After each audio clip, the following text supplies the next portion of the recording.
감각으로도 하나님께 영광 올려드렸습니다. 참 21세기의 멋진 트렌드로 바꿔가고 있는 줄 믿습니다.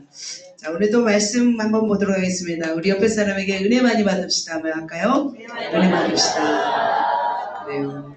은혜 많이 받으시기. 오늘도 젊은 분들이 좀 많이 오셨네요. 네, 감사합니다. 자, 그렇다면 우리 한번 말씀의 제목 한번 읽도록 하겠습니다. 같이 읽겠습니다. 하늘빛에 쏘인 핍박 1인자. 하늘빛에 쏘여 보신 적이 있으신지요? 벌에는 쏘여 보셨죠? 네, 그러나 하늘빛에 쏘인 분들이 별로 없습니다. 그러나 우리가 하늘빛에 쏘인 사람이 누구인지 오늘 살펴보도록 하겠습니다. 같이 한번 말씀 읽겠습니다. 시작. 사울이 길을 가다가 다메섹에 가까이 이르더니 불현이 하늘로부터 빛이 그를 둘러 비치는지라. 땅에 엎드려져 들음에 소리가 있어 이르시되 사울아 사울아 내가 어찌하여 나를 박해하느냐 하시거늘 대답하되 주여 누구시니까 이르시되 나는 내가 박해하는 예수라. 아멘. 사울이라는 사람이 있었습니다. 오늘 말씀은 사도 바울의 회심 과정을 또 설명하고 있습니다. 말씀을 통해서 많이 은혜 받기를 예수님의 이름으로 축복합니다. 자, 이런 속담이 있습니다. 하룻강아지 범 무서운 줄 모른다. 과연 하룻강아지가 범 무서운 줄 모를까요? 네, 알 수도 있습니다. 자, 비슷한 말로 무슨 말이 있냐면 햇병아리 솔개 무서운 줄 모른다 라는 말이 있습니다. 여러분 들어보셨나요? 자, 상대가 어떤지 잘 모르고 막 나가는 사람에게 주로 사용하는 말이 이 말입니다. 바로 오늘 등장한 바로 그 사도 바울이 바로 하룻강아지였습니다. 그가 하나님을 두려워하지 않고 이렇게 덤비면서 살았던 사람이었습니다. 그러나 그가 강렬한 하늘빛이 쏘여서 그의 삶이 꼬꾸라지고 변화되어 하나님의 사람이 된 줄 믿습니다. 자, 그렇다면 본문의 또 배경을 한번 설명하도록 하겠습니다. 자, 지지난주에 보면은 예루살렘 교회가 부흥하기 시작했습니다. 그래서 너무나 사역이 넘쳐나서 사역을 감당할 집사님을 선출했습니다. 그 대표적인 사람이 바로 스데반이었습니다. 그죠? 스데반 지사를 세웠습니다. 그러나 스데반 지사님이 너무나 성령에 충만하고 강력한 말씀을 선포하게 되자 결국 유대인들에 의해서 돌에 맞아 죽게 되었습니다.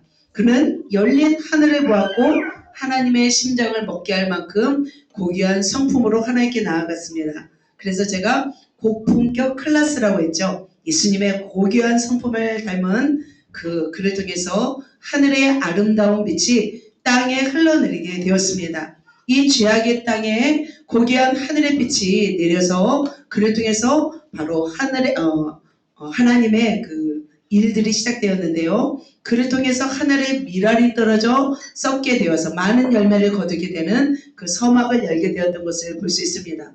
자, 그렇다면 그의 빛, 그 하늘에 미랄이 떨어져 죽었을 때 그 열매는 가장 큰 열매가 맺혀지게 됩니다. 그 열매가 누구였을까요? 바로 사도 바울이었습니다. 자, 스데반이 이렇게 죽음으로 인해서 정말로 놀라운 역사가 일어날 텐데 그의 죽음을 마땅히 여긴 사람이 있었습니다. 바로 그가 누구였어요? 사도 바울이었습니다. 그는 하룻강아지 범 무서운 줄 모르는 바로 그런 존재였습니다. 그래서 이제 스데반이 이제 돌에 맞아 죽게 되자 유대인들은 광분하기 시작했습니다. 그래서 본격적으로 그 예루살렘에 살고 있었던 크리스천들을, 예수를 믿는 사람들을 핍박하기 시작했습니다. 그래서 이 스데반 집사의 순교를 통해서 예루살렘에 살고 있었던 많은 크리스천들, 이제 예수를 영접한 사람들은 어디로 떠나야만 했습니다. 그래서 예루살렘에서 여러 군데로 떠나가기 시작했는데 바로 사마리아 지역으로, 다메섹 지역으로 뿔뿔이 흩어졌습니다. 그들이 흩어진 이유는 뭐냐면 목숨을 보존하기 위함이었습니다. 그러나 하나님은 그들의 목숨을 보존하기 위함이었을까요? 복음을 증거하기 위함이었을까요? 복음을 증거하기 위함이었습니다. 피바람이 불고 강한 매서운 바람이 불어도 그 가운데 불꽃 같은 눈으로 바라보고 계신 분이 바로 우리 하나님인 줄 믿습니다. 자, 기도됐듯이 21대 대통령이 세워진 이유가 있을 줄 믿습니다. 어떤 이유인지 모르지만 하나님은 강력하게 이 땅을 새롭게 할 거라고 믿습니다. 하나님을 믿는 사람들이 더 거룩해지고 경건해진 계기가 되지 않을까라는 생각이 들었습니다. 자, 하나님은 가장 악독한 자라도 그 사람을 하나님은 주목하십니다. 자, 그렇게 성도들을 핍박한 사도 바울, 그는 어떤 사람이었을까요? 자, 이런 사람이었습니다. 같이 읽겠습니다. 사울이 교회를 전멸할 새 각 집에 들어가 그러다가 옥에 넘기니라. 그는 어떤 사람이었어요? 바로 교회를 전멸하는 사람이었습니다. 남자 여자 상관없이 옥에 넘기는 아주 악독한 자였습니다. 하나님은 이 악독한 자를 어떻게 해요? 사용하십니다.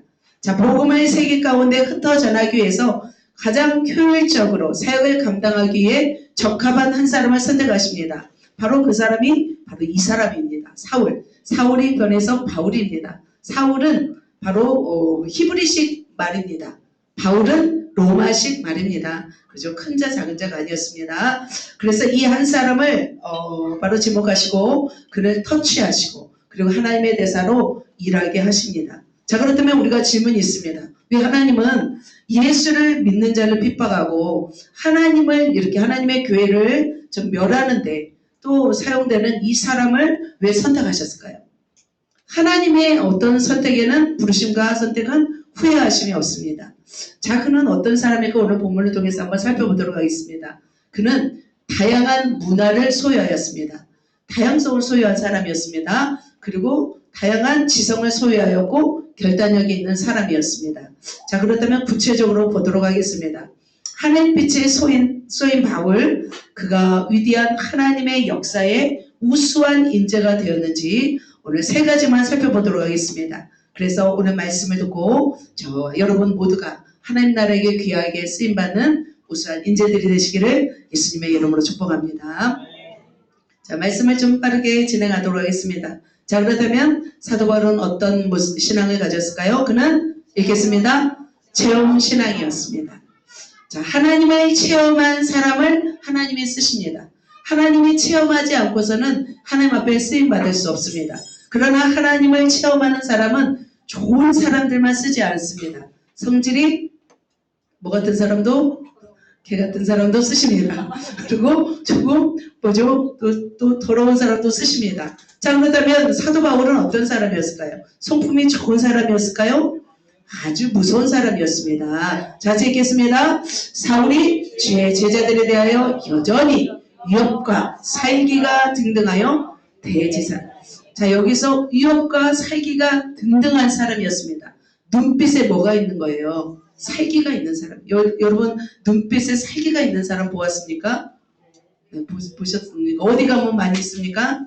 네, 감옥에 가면 많이 있을 것입니다. 보고 싶으면 한번 가셔도 되고요.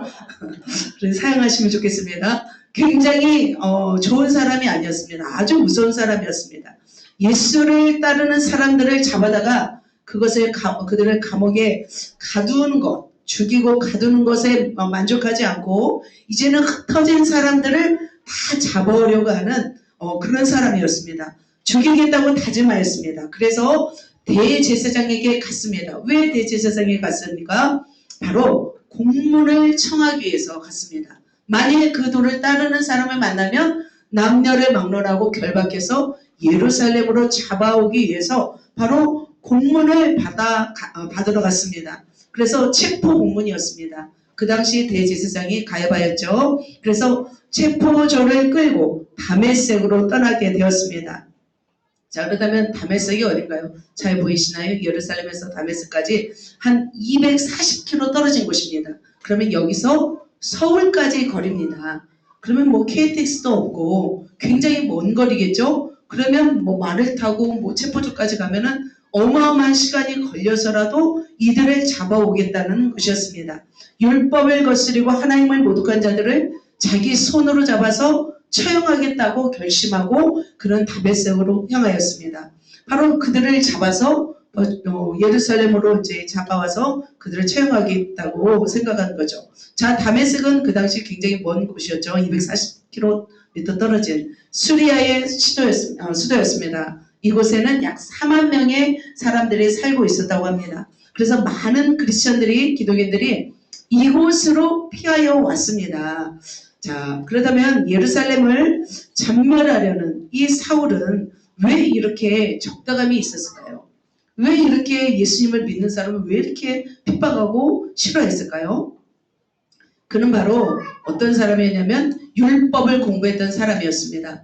가말리엘 문화생으로서 아주 율법에 투철한 사람이었습니다. 이스라엘 민족이 이방 족속을 따라 이방 신을 따라서 살다가 멸망했던 이스라엘 역사를 그는 너무나 잘 알고 있었습니다. 그렇기 때문에 이 우상 숭배에 대한 이 마음에 너무나 싫어하는 마음이 있었습니다.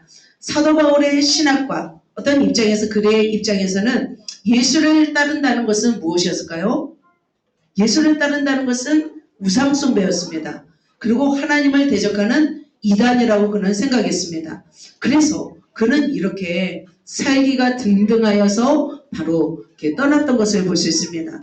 자, 그렇다면 하나님은 왜 이런 사람을 선택했을까요? 자, 하나님은 너무나 위대하십니다. 이런 사람을 하나님은 상대하시는 것을 볼 수 있습니다. 어떻게 상대했을까요? 이렇게 상대했습니다. 같이 한번 읽을까요? 사도 사울이 길을 가다가 다메섹에 가까이 이르더니 호련히 하늘로부터 빛이 그를 들러 비추는지라. 땅이 엎드려서 들음에 소리가 있어 이르되 사울아 사울아 어찌하여 나를 박해하느냐. 자, 사울이 길을 가고 있는데 다메섹에 가까이 갔을 때 호련히 하늘로부터 뭐가 임했어요? 빛이 임했어요. 둘러 비쳤어요. 갑자기 하늘로부터 강렬한 빛이 사도 바울에게 임했습니다. 자, 주님이 쫙 나타나신 거죠. 내혈 인간처럼 조금도 인애와 자비가 없는 그에게 바로 빛을 비추셨습니다. 이것은 강렬한 플래시빛도 아니었습니다. 어떤 달빛도 아니었습니다. 햇빛도 아니었습니다. 그보다 더 강력한 하늘의 빛이었습니다. 그런데 그 빛에 힘을 잃고 말았습니다. 힘을 잃고 땅에 엎드려지고 말았습니다. 그런데 같이 가고 있던 사람들은 이 소리를 들었습니다. 어떤 소리였을까요? 바로 사울아 사울아 내가 어찌하여 나를 박해하느냐 라고 말했습니다. 왜 내가 나를 싫어하는 이유가 뭐냐. 소리를 들은 바울은 깜짝 놀랐습니다. 그러자 사도 바울이 이렇게 고백하는 거죠. 누구십니까? 주님 당신은 누구십니까? 라고 말하자 주님이 말씀합니다. 나는 내가 박해하는 예수다 라고 말씀하고 있습니다. 자, 얼마나 깜짝 놀랐을까요? 주님은 사도 바울에게 어떤 음성을 들려주셨어요? 내적인 음성이에요? 실제 음성이에요? 실제 음성이에요. 왜냐하면 그 주위에 같이 갔던 사람들도 그 말을 어떻게 해요? 들었다라고 말씀하고 있습니다. 이 말을 같이 갔던 사람들이 이제 3, 4절 보면은 바로 7절에 보면 들었다라고 말씀하고 있습니다. 자, 같이 갔던 사람들은 그 소리를 들을 뿐 보지 못하고 있었습니다. 그런데 사도 바울은 이 음성을 듣고 어떻게 살아갈지를 주님으로부터 사명을 받습니다. 그러나 그 사명을 받고 일어났는데 사도 바울은 어떻게 됐을까요? 어떻게 됐을까요? 눈이 멀고 말았습니다. 하늘로부터 강렬한 레이저가 그 눈에 임하자 그는 바로 눈이 멀어버리는 그런 무서운 체험을 하게 되었습니다. 자, 지금까지 위협과 살기가 등등해서 아무것도 보이는 것이 없는 사람이었습니다. 그런데 하나님의 빛이 그에게 임하자 그는 눈이 멀어버리는 무서운 체험을 하게 되었습니다. 이제는 앞이 보이지 않으니까 한 걸음도 나아갈 수 없습니다. 자, 예수 믿는 자들을 죽이려고 하다가 이제는 자신이 꼬꾸러져서 아무것도 할 수 없는 그런 사람이 된 것입니다. 자, 하나님은 바로 이 세상에 어떤 사람도 어떻게 해요? 무서울 사람이 없습니다. 어떤 사람도 하나님 앞에는 다 어떻게 해요? 다 나약한 사람이라는 거죠. 그렇게 해서 하나님의 극적인 체험을 하게 되었습니다. 자, 하나님은 위대하신 분이십니다. 자, 사랑하는 성도 여러분, 여러분에게는 어떠한 하나님의 만남이 있는지요? 하나님의 강력한 터치가 있었는지요? 우리는 하나님을 알고 체험해야 될 줄 믿습니다. 우리가 하나님을 모르고 까불면 안 됩니다. 하나님 앞에서는 우리는 아무것도 아닌 자들이죠. 하나님이 우리의 신경 하나만 거스려도 어떻게 될까요? 우리는 팔 하나 쓸 수가 없는 거죠. 하나님이 다리 신경 하나 흔들어도 우리는 움직일 수 없는 자입니다. 실신경 하나, 우리는 볼 수 없는 자입니다. 자, 이렇듯 사도 바울은 자신이 살기 등등해서 하나님의 교회를 핍박했지만 하나님을 만나고 그는 꼬꾸라져서 이제는 하나님의 사람이 된 것을 볼 수 있습니다. 자, 그렇다면 저와 여러분, 하나님 앞에 쓰임받는 사람이라면 소극적이든 적극적이든 하나님을 만나는 체험을 해야 될 줄 믿습니다. 사도 바울처럼 극적으로 만난 사람이 있습니다. 디모데처럼 어떻게 부드럽게 만난 사람이 있습니다. 자, 성령물로 하나님은 만나주십니다. 여러분은 어떻게 만나기를 원하십니까? 눈이 멀고 싶습니까? 다리 하나만 부러져서 하나님을 만나고 싶습니까? 재산 다 털리고, 건강 다 잃고 나서 하나님을 만나고 싶습니까? 우리는 어떻게 만나야 될까요? 좋은 말 할 때 만나시면 좋습니다. 그죠? 성경에서, 그죠? 자, 이렇게 만났으니까 우리도 만나는 거죠. 자, 사도 바울이 그렇다면 왜 이렇게 하나님의 강력한 터치를 받았을까요? 하나님의 특별한 그에게는 있었던 것이 있었어요. 우리가 본문을 보면 알 수 있습니다. 하나님을 만난 사람들은 대부분 뭐가 있는 줄 아세요? 두 자입니다. 뭘까요? 열심, 열정이 있습니다. 그래서 그 열정적으로 열심으로 하나님을 믿는 자를 핍박했잖아요. 옥에 가두고 또 그거에 또 그냥 만족하지 않고 다메섹까지 가서 끌어오겠다는 그런 열심이 있었습니다. 그는 냉혈 인간처럼 아주 살기등등한 사람이었지만 그에게는 율법을 향한 열심과 열정이 있었습니다. 하나님은 뭘 보셨을까요? 바로 이것을 보셨습니다. 성경에 보면은 굉장히 열심히 특심인 사람이 있습니다. 그가 누구일까요? 성경에 보면 많은 사람이 있지만 이 사람이 누굴까요? 열왕기상에 나오는 바로 이 사람이 누굴까요? 바로 열심히 유별하오니 바로 엘리야입니다. 엘리야. 엘리야는 굉장히 만군의 하나님 여호와께 열심히 유별한 사람이었습니다. 그래서 갈멜산에서 850명과 맞서는 체험을 합니다. 그는 열심 정도가 아니었습니다. 하나님을 향한 열심이 특심에 이를 정도였습니다. 그래서 그는 그의 생애를 걸면서 온 마음과 정성을 다해서 하나님께 집중하였던 것을 볼 수 있습니다. 자, 이 말을 다른 말로 하면은 하나님께 미쳤다라고 할 수 있습니다. 영어로 하면 fall in love라고 할 수 있습니다. 사랑에 빠진 그런 사람이었습니다. 그런데 하나님은 이런 자를 살리시고 회복시켜서 또한 변화시켜서 하나님의 일을 하기를 원하십니다. 그리고 터치하십니다. 여러분 하나님을 경험하기를 원하십니까? 하나님을 위해서 살기를 원하십니까? 하나님은 그런 자를 통해서 역사하시고 그런 자에게 하나님은 체험을 허락하십니다.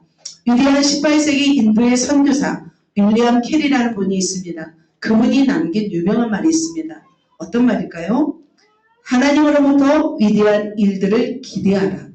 하나님을 위해 위대한 일을 시도하라. 하나님을 위해 위대한 일을 어떻게 하래요? 시도하라 말씀하고 있습니다. 그는 출신 성분이 좋은 사람이 아니었습니다. 가난한 구두 수성공이었습니다. 가난한 구두 수성공이 위대한 하나님의 사역에 뛰어들어서 근대 선교의 아버지가 되었습니다. 그래서 그는 끊임없이 하나님으로부터 위대한 일을 기대하였고 위대한 일을 시도하였습니다. 그래서 예수 그리스도와 선교에 사로잡혀서 기쁨으로 그 자신의 일생을 드렸습니다. 그래서 인도 선교의 기초를 쌓았고 73세의 일기로 그토록 사랑하는 인도 땅에 그가 묻히게 되었습니다. 여러분은 그렇다면 하나님을 위한 위대한 일을 기대하고 시도하고 있는지요? 여러분은 그렇다면 무엇에 열심히 있는지요? 사람들을 보면 네 종류로 나눠진 걸 볼 수 있습니다. 세상 일에는 굉장히 열심히 있는데 하나님의 일에는 열심히 없는 사람이 있습니다. 또 세상 일에는 관심이 없는데 하나님의 일에는 열심히 있는 사람이 있습니다. 또 어떤 사람이 있냐면 세상 일에도 열심히 있고 주님의 일에도 열심히 있는 사람이 있습니다. 또 어떤 사람이 있습니까? 세상 일에도 아무 열심히 없고 주님 일에도 열심히 없습니다. 어디다 써먹겠습니까? 그죠? 여러분은 몇 번이십니까? 몇 번이 되기를 소망하십니까? 몇 번이 되기를 원하십니까? 3번이십니까? 또 다 들으시네요. 그래도 네. 자, 그렇게 되시기를 축복합니다. 그래서 하나님은 아십니다. 내게 맡겨진 그 한 가지 열심을 보시고 하나님은 그 사람을 통해서 위대한 일을 이루십니다. 바울의 열심을 보시고 하나님이 터치하신 것을 볼 수 있습니다. 하나님은 왜 안 만나주세요? 말할 필요가 없어요. 뭐 하면 돼요? 열심히 하면 돼요. 그런 다리 몽둥이가 부러질 수가 있어요. 그런 말만 하면 안 되죠. 열심을 내서 주님을 위해서 달려가시는 예수님의 이름으로 모든 사람 되시기를 예수님의 이름으로 축복합니다. 아멘. 자, 사도 바울은 두 번째 어떤 사람이었을까 찾겠습니다. 멀티플레이어가 가능한 사람이었습니다. 자, 이 뜻이 무엇일까요? 바로 멀티플레이어라는 뜻은 바로 한 가지가 아닌 여러 가지 분야에 대한 지식과 능력을 갖춘 사람입니다. 한 가지뿐만이 아니에요. 여러 분야의 지식과 능력을 갖춘 사람이 바로 멀티플레이어라고 하는데 사도 바울이 바로 이런 사람이었습니다. 자, 그렇다면 그는 어떤 부분에서 멀티플레이어가 됐을까요? 바로 두 가지였습니다. 인간관계에 멀티플레이어를 할 수 있었고 국제감각, 문화감각에도 멀티플레이를 할 수 있었습니다. 자, 그렇다면 첫 번째, 자, 인간관계에서 그는 어떻게 멀티플레이를 했는지 한번 보도록 하겠습니다. 자, 하나님의 일은 철저하게 다각적인 시각에서 보아야 합니다. 자, 외골수적인 사람은 어떻게 해요? 리더가 되면 안 됩니다. 외골수적인 사람은 일을 크게 할 수 없습니다. 자, 하나님의 일을 하는 사람들은 사역의 스펙트럼이 넓어야 됩니다. 그래서 바로 팀워크를 잘해야 되는데요. 바로 동역자들과 팀워크를 할 수 있는 사람이 사도 바울이었습니다. 그래서 우리도 마찬가지죠. 다양한 사역을 하기 위해서는 바로 우리의 어떤 스펙트럼을 넓혀야 될 줄 믿습니다. 그래서 그릇을 넓히려면 어떻게 되냐면 관계의 폭을 넓혀가는 거예요. 나를 도울 수 있는 사람과 함께 동역을 해야 된다는 거죠. 나 혼자 일을 다 해버리면 일에는 한계가 있다는 거죠. 그래서 다양한 사람들과 함께 우리는 동역하게 될 때 우리의 관계의 스펙트럼이 넓어지는 것을 볼 수 있습니다. 그래서 내 스타일의 사람이 아닌 때로는 나의 부족함을 채우고 메꿀 수 있는 사람들과 우리는 관계를 맺고 사역할 때 우리의 어떤 스펙트럼이 넓어지는 것을 볼 수 있습니다. 자, 여러분 그런 삶을 살아가고 계십니까? 여러분 그런 관계 스펙트럼이 얼마큼 넓게 여러분은 갖고 있는지요. 자, 사도 바울의 이 스펙트럼은 얼마였을까요? 어느 정도였을까요? 한번 보도록 하겠습니다. 그는 이제 눈이 멀었습니다. 일어났는데 눈을 멀어서 아무도 이제 할 수가 없었습니다. 그때 하나님은 그의 관계를 넓혀주는 것을 볼 수 있습니다. 자, 그때라고 표현합니다. 그때 다메섹에 누가 있어요? 아나니아라는 사람이 있었습니다. 아나니야입니다. 근데 그 아나니아에게 주님은 말씀하십니다. 바로 환상 중에 그를 부릅니다. 자, 사도 바울을 만나주실 즈음에 하나님은 바로 이 아나니아를 만나주신 것을 볼 수 있습니다. 이 아나니아는 바로 주님의 음성을 듣고 주님과 교제하는 그런 사람이었습니다. 바로 그가 사도 바울을 기도하는 중에 알게 되었고 저가 가서 안수하라고 주님은 말씀하고 있습니다. 자, 하나님은 참 놀랐습니다. 바로 사도 바울에게 역사하실 때 바로 아나니아에게도 역사합니다. 그리고 아나니아에게 말합니다. 그리고 사도 바울이 무엇하고 있는지 말하고 또 사도 바울에게도 아나니아가 무엇하고 있는지 바로 말합니다. 바로 사도 바울에게 그 눈이 먼 즉시 무엇이 열려졌냐면 환상이 열려지게 되었습니다. 하나님의 음성을 듣게 되었던 것을 볼 수 있습니다. 자, 이렇게 바로 주님이 주도하신 일은 톱니바퀴처럼 정확하시게 또 일어나게 하시는 줄 믿습니다. 12절에 보면은 그가 아나니아라는 사람이 들어와서 안수하게 하는 것을 보게 하는 것을 보았느니라 하시거든요. 이 뜻은 뭐예요? 사도 바울은 지금 극적으로 하나님을 만났습니다. 이후에 환상이 열어졌습니다. 그래서 이제는 자신의 틀, 신학의 틀이 아니라 이제는 환상을 통해서 주님의 음성을 듣고 상황들을 알기 시작했습니다. 바로 환상 중에 아나니아가 자기에게 와서 안수하게 된 것을 보게 되었다는 거죠. 자, 이제는 사도 바울에게는 자신의 힘이 아니라 자신은 이제 연약해지고 누군가의 도움을 받고 살아갈 수 있도록 하나님이 허락하신 것을 볼 수 있습니다. 자, 그래서 결국 아나니아가 어떻게 해요? 자, 떠나서 그 집에 들어와서 사울에게 이제 오늘 나타나시는 그렇게 쭉 읽어보면은 충만하게 하신다 하면서 바로 사도 바울의 눈을 뜨게 하는 것을 볼 수 있습니다.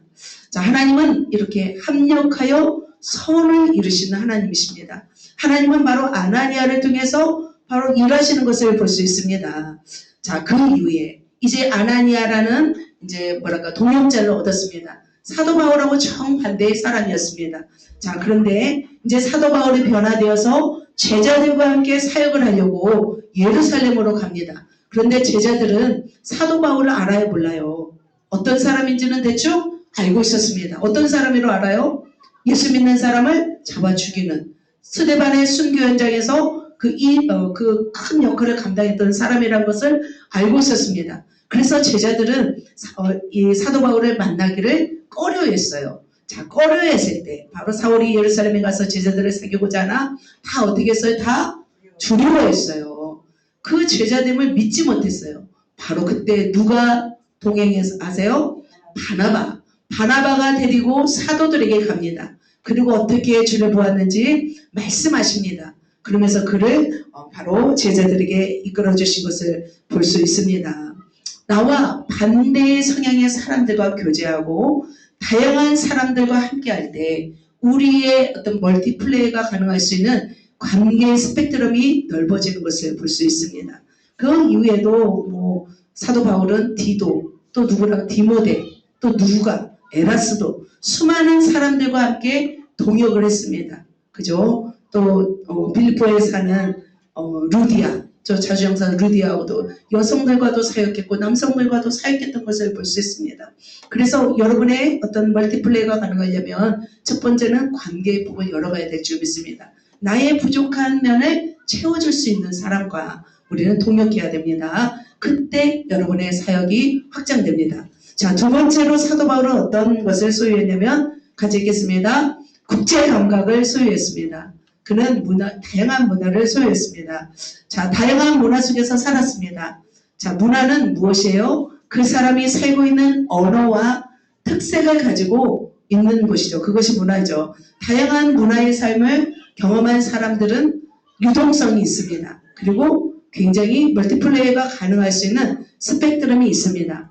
자, 바울은 다양한 문화를 소유한 국제적인 사람이었습니다. 자, 아나니아는 잠시 음성을 듣고 멈칫했어요. 사실은 17절 전에 13절에 보면은 어떤 말을 하냐면 이런 말을 합니다.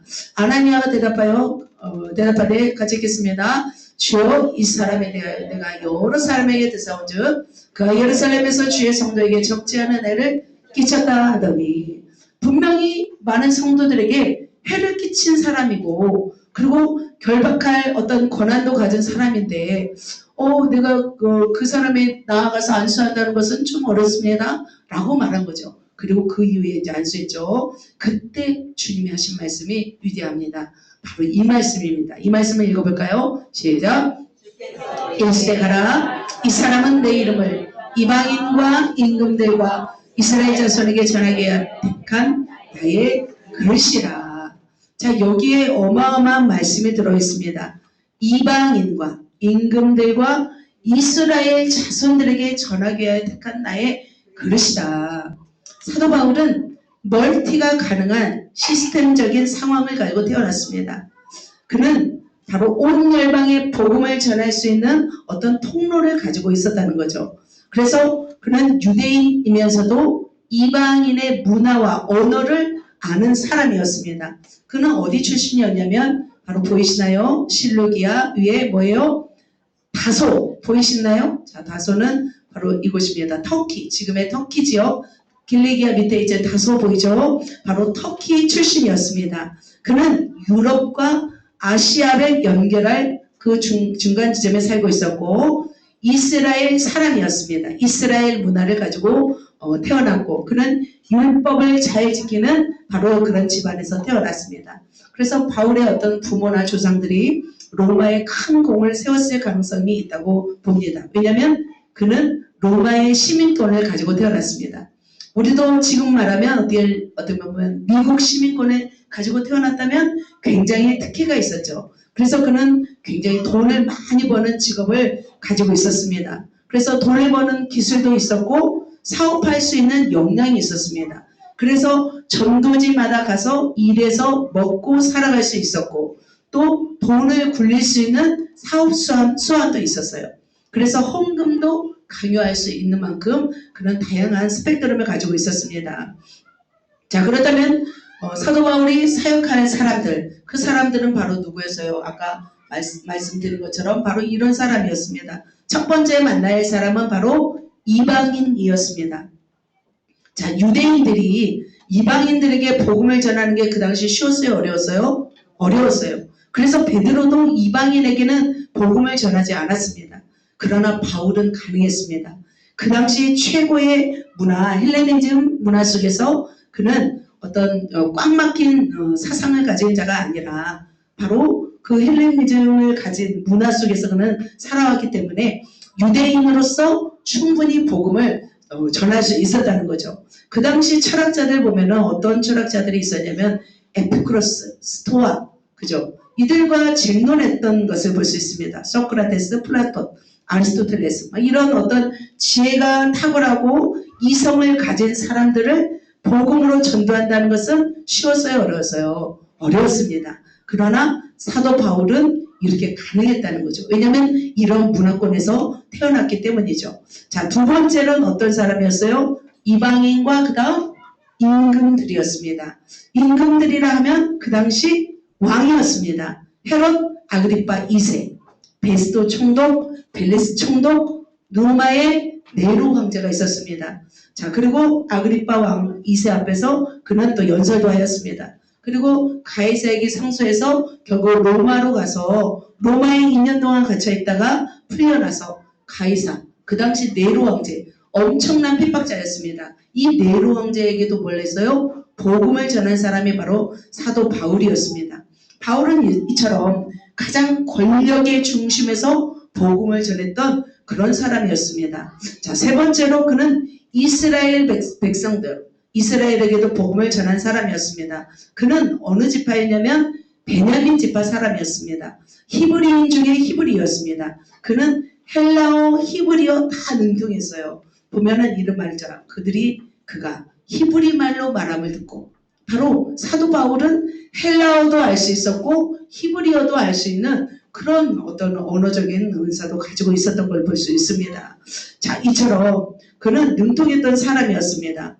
그는 바로 이처럼 예수를 모르고 비판하는 유대인들에게도 복음을 전하고 또 예수님을 알지 못하는 이방인들에게도 복음을 전했던 그런 사람이었습니다. 바울은 이처럼 국적이 다양한 곳에서 사역을 했기 때문에 하나님의 일을 더 충만히 넓게 더 펼치면서 일했던 것을 볼 수 있습니다. 그래서 한마디로 바울은 멀티플레이어가 가능한 사람이었습니다. 그래서 모든 영역에 있어서 다양성을 가진 만능 사역자라고 볼 수 있습니다. 다양한 문화를 경험했고 다양한 언어를 구사할 수 있었고 그 중심에 히브리어, 헬라어를 알았던 것을 볼 수 있습니다. 그리고 로마의 시민권을 가지고 있었습니다. 그리고 이스라엘 피가 흘렀던 것을 볼 수 있습니다.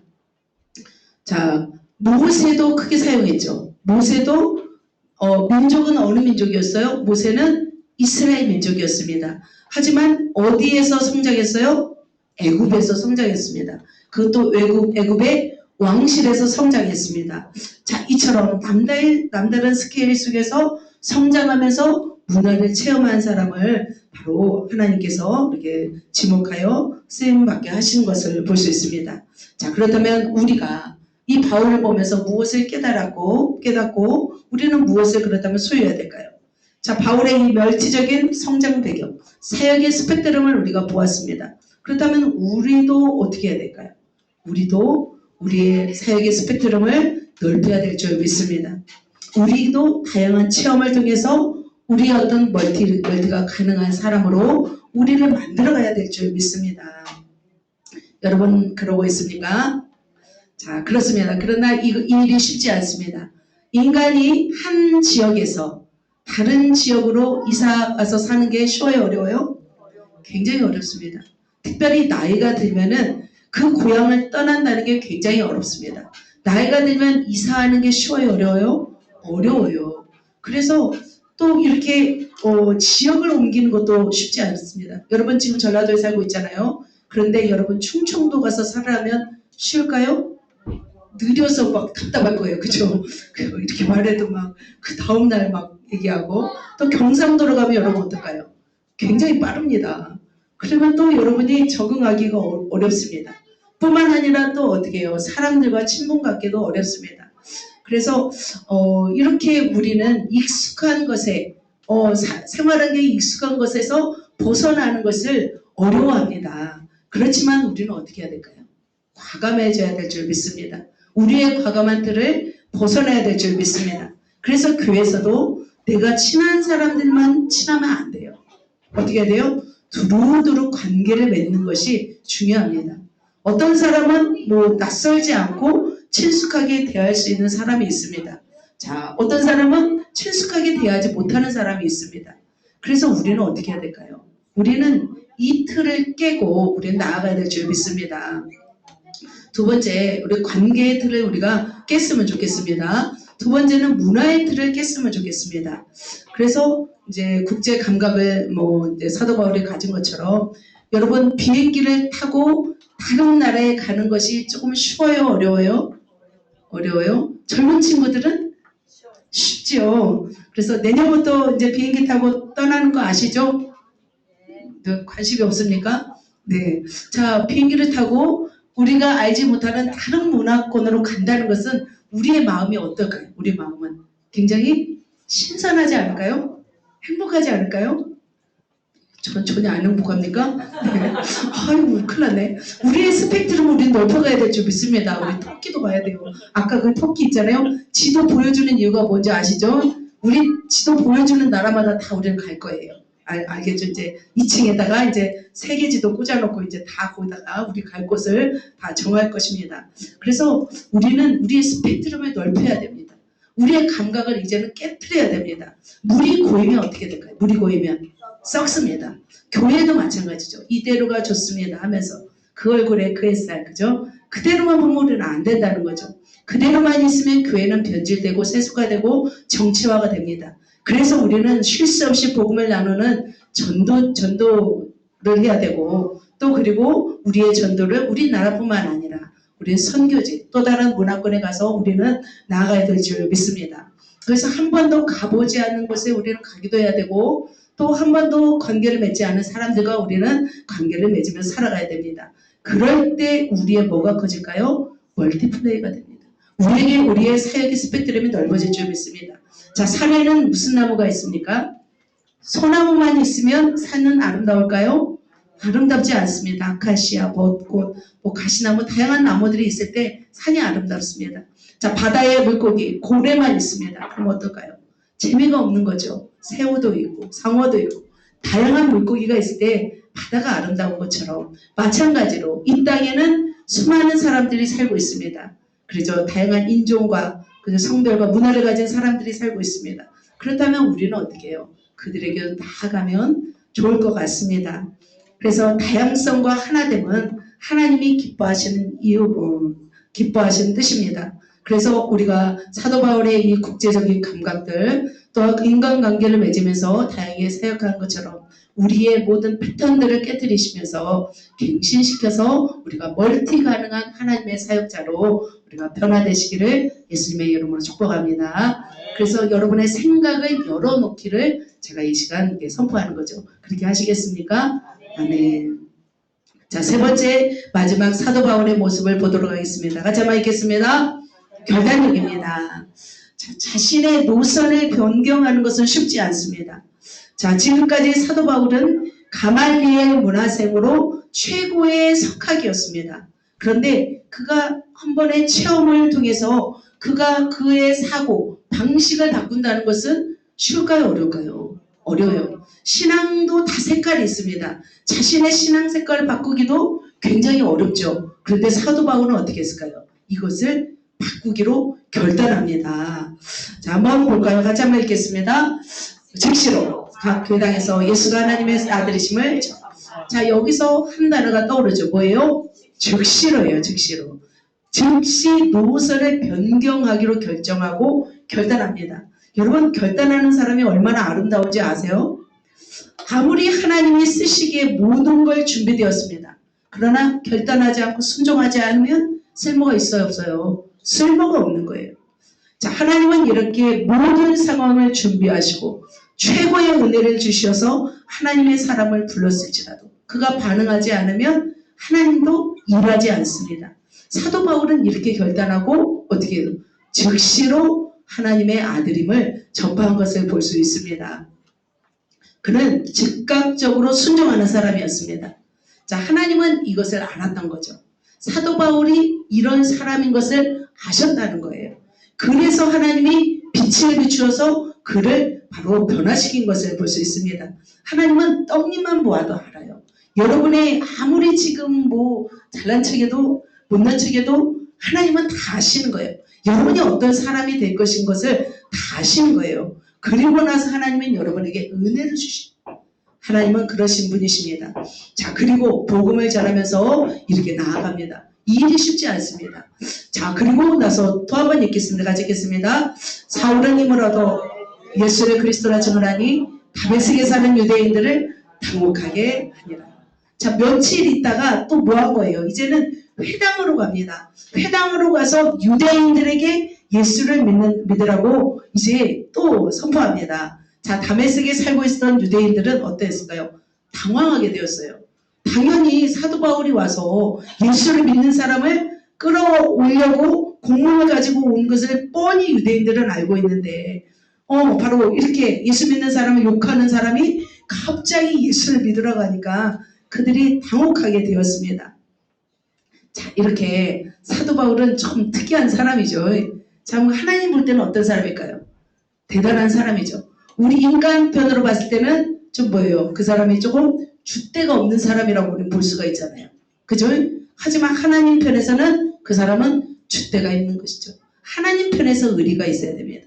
우리는 인간 편에서 의리가 있는 사람이 아니라 하나님 앞에 우리는 의리로 살아야 될 줄 믿습니다.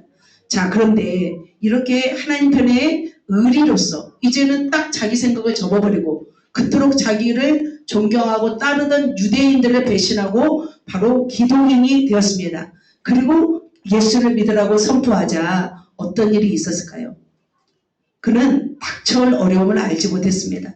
복음을 핍박하는데 1인자였다면 바로 그에게 어떤 일이 일어나냐면 바로 이런 일이 일어납니다. 같이 읽겠습니다.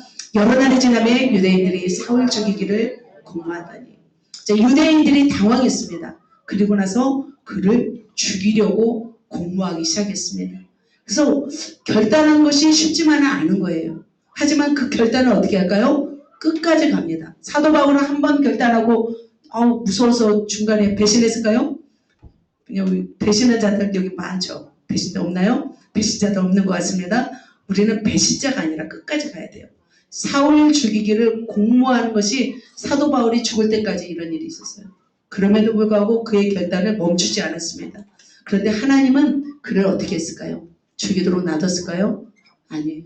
하나님은 그를 붙잡아 주십니다. 그의 제자들이 밤에 사울을 광주리에 담아 성벽에서 달아 내리니라. 바로 하나님은 그를 살리십니다. 굉장히 높은 성벽이죠. 바로 광주리를 타고 내려서 바로 또 다른 곳으로 또 가는 것을 볼 수 있습니다. 자, 사랑하는 성도 여러분, 사도 바울은 이런 결단력이 있었습니다. 자, 여러분은 이런 결단력이 있는지요? 이런 결단을 한다는 것은 쉽지 않습니다. 한식을 요리하다가 일식 요리, 이태리 요리, 변경하는 것은 쉽지 않습니다. 각자마다 신앙의 색깔이 있습니다. 그런데 그 체험을 한 번으로 인해서 자신을 변경시켜서 결단할 수 있다는 것은 굉장한 마인드 컨트롤이 가능한 사람이었습니다. 굉장히 역량 있는 사람이었다는 것을 볼 수 있습니다. 그래서 자신이 잘못되었다고 판단되면 그 노선을 바꿔버리는 거예요. 즉시 순종해버리는 거예요. 하나님이 얼마나 기뻐하셨을까요? 하나님은 어떤 사람을 쓰냐면 바로 그런 사람을 쓰는 줄 믿습니다. 그렇다면 우리도 어떤 사람이 되어야 될까요? 결단성이 있어야 될 줄 믿습니다. 과감하게 이것이 옳지 않다 하면 어떻게 돼요? 과감하게 버릴 수 있어야 돼요. 도저히 이것은 내가 할 수 없는 일이다 그러면 끌어낼 수 있는 사람이어야 돼요. 도저히 이 사람과는 계속 갈 수 없겠다 그러면 우리는 끌어낼 수 있는 사람이어야 돼요. 우리가 질질 끌려다니다가 어떻게 돼요? 아무것도 할 수 없습니다. 사도 바울은 바로 사역에 있어서 스타일에 있어서 노선 변경이 가능했습니다. 이것이 주님의 뜻이라면 그는 변경해버렸어요. 그래서 어떻게 보면 우리가 피도 눈물도 없는 사람이라고 볼 수 있지만 하나님은 그를 통해서 위대한 교회의 역사를 시작한 거죠. 그래서 사도 바울이 가장 친한 사람이 누구였어요? 그를 인도했던 바나바였잖아요. 그런데 바나바하고도 어떻게 했어요? 심히 다퉜어요. 참 그게 할 짓이 아니죠. 하나님의 주의 종이 돼가지고 막 서로 다퉈. 목회자끼리 서로 다퉈. 그게 뭐 멋있어요? 안 멋있어요? 안 멋있어요. 하지만 그는 생명을 걸고 다퉈서 그 일을 또 감당합니다. 2차로 떠납니다. 그래서 바나바는 또 마가를 데리고 구브로로 가고 신라를 데리고 갑니다. 또 아시아로 가려고 했습니다. 그는 또 뭐 의지가 투철했기 때문에 아시아 에베소로 가서 또 이제 사역을 하려고 했는데 마게도니아 환상을 봅니다. 그러면서 과감하게 그는 노선을 변경해 버립니다. 그는 언제든지 주님을 위해서라면 자신을 포기할 수 있을 만큼 바로 노선이 변경한 그런 가능한 사람이었습니다. 그렇다면 우리도 어떻게 될까요? 주님이 아니라고 하면 우리는 과감하게 내릴 수 있는, 끌어내릴 수 있는 그런 순종의 사람이 되어야 될 줄 믿습니다. 하나님은 그런 결단력 있는 순종의 사람들을 통해서 하나님의 일을 이루어 가시는 것을 볼 수 있습니다. 말씀을 정리합니다. 제가 이제 부교육자를 좀 이렇게 오래 했습니다. 같이 오래 했는데 교회들마다 너무 특성이 달랐습니다. 한 여섯 군데를 부교육자를 했습니다. 그래서 대형 교회들은 주로 뭐 다양한 행사들이 있었고 시스템을 통해서 교회를 경영했고 몇백 명의 교회들은 어떤 뭐 목회자의 어떤 재량과 어떤 시스템 가지고 또 운행한 것을 볼 수 있습니다. 자, 교회들마다 다양성이 있었습니다. 특색이 있었습니다. 그렇다면 어떻게 했을까요? 그 교회에 적응하기 위해서 우리가 해야 할 일은 바로 우리의 주도권을 내려놓는 일이었습니다. 우리의 특성들을 내려놓고 그 교회에 맞추는 일을 했습니다. 그래서 다양성 있는 그 교회에서 과감하게 그것을 섬기기 위해서 노선을 변경하는 일을 하게 되었습니다. 그렇다면 우리의 노선을 계속해서 고집했다면 그곳에서 우리는 사역을 할 수가 없는 거였죠. 마찬가지로 사랑하는 성도 여러분, 여러분의 어떤 과거의 어떤 고정관념들을 이제는 지워버리고 이제 앞으로의 나아갈 길을 위해서 여러분이 과감하게 결단하고 전진해 나가기를 축복합니다. 내가 지금까지 껍데기 신앙으로 살고 있다면 과감하게 이 껍데기를 어떻게 해요? 벗어버리는 거죠. 껍데기가 아무리 멋지더라도 필요 없다면 잘라버리는 거죠. 그리고 나서 알맹이 신앙으로 전진해야 됩니다. 나이가 들면 어떻게 굳어져서 전환하기가 어렵다고 합니다. 그러나 예수를 믿는 사람들은 어떻게 될까요? 마음만 먹으면 전환할 줄 믿습니다. 본질은 변화되지 않아도 껍질은 포장은 변화시키는 것이 바로 우리의 해야 할 일인 줄 믿습니다. 이렇게 어떤 상황 속에서도 결단력 있게 나아갈 때 바로 하나님 나라의 우수한 인재가 될 줄 믿습니다. 아멘. 말씀을 맺습니다. 하늘빛이 쏘인 빛박 1인자 세 가지만 읽겠습니다. 체험 신앙이었습니다. 두 번째, 멀티플레이가 가능했습니다. 세 번째, 결단력 있습니다. 여러분도 이 모든 것을 소유하여서 정말 하나님 나라의 우수한 인재들이 다 되시기를 예수님의 이름으로 축복합니다. 아멘.